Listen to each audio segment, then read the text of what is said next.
ഇന്ന് നമുക്ക് മുട്ട പൊട്ടിച്ച് വെച്ച ഒരു റോസ്റ്റ് എങ്ങനെയാണ് ഉണ്ടാക്കുന്നത് നോക്കാം.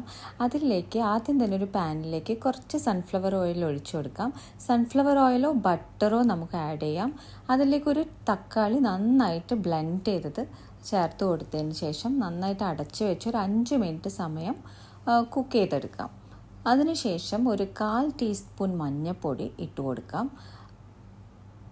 പിന്നെ അതിലേക്ക് ഒരു 1/2 ടീസ്പൂൺ മുളക് പൊടി ഇട്ട് കൊടുക്കാം. അതിനുശേഷം കുറച്ചൊരു ഗരം മസാല ഒരു 1/2 ടീസ്പൂൺ ഇട്ട് കൊടുക്കാം. എന്നിട്ട് കുറച്ച് ഉപ്പും കൂടെ ചേർത്ത് ആവശ്യത്തിനുള്ള ഉപ്പ് ചേർത്താൽ മതി. നന്നായിട്ട് മിക്സ് ചെയ്തെടുക്കാം. ഇനി ഇതൊന്ന് മിക്സായി കിട്ടണം. അപ്പോൾ നമുക്കൊരു 5 മിനിറ്റ് സമയം അടച്ചു വയ്ക്കാം. കുറച്ച് കറിവേപ്പില നന്നായിട്ട് ചോപ്പ് ചെയ്തത് ഇട്ട് കൊടുക്കാം.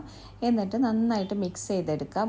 ഇതേപോലെ ഒന്ന് കുറുകി വരുന്ന സമയത്ത് നമുക്ക് ഒരു 3 മുട്ട പൊട്ടിച്ച് ഒഴിക്കണം. അതിലേക്ക് ഒരു മുട്ട ഒഴിച്ചു കൊടുക്കാം. അങ്ങനെ 3 ഭാഗങ്ങളിലായിട്ടാണ് ഒഴിച്ചു കൊടുക്കുന്നത്. ഇനി ഇതും കൂടെ നമുക്ക് ഒഴിച്ചു കൊടുക്കാം. ഇനി ആവശ്യത്തിന് ഉപ്പ് ചേർത്ത് കൊടുക്കാം. മുട്ടയിൽ നമ്മൾ ഉപ്പ് ഇട്ടിട്ടില്ലല്ലോ, അപ്പോൾ മുട്ടയിൽ ഉപ്പ് ചേർത്ത് കൊടുക്കാം. എന്നിട്ടൊരു 5 മിനിറ്റ് അടച്ചു വയ്ക്കുക. നമ്മൾ മുട്ട പൊട്ടിച്ചൊഴിച്ച റോസ്റ്റ് റെഡി ആയിട്ടുണ്ട്.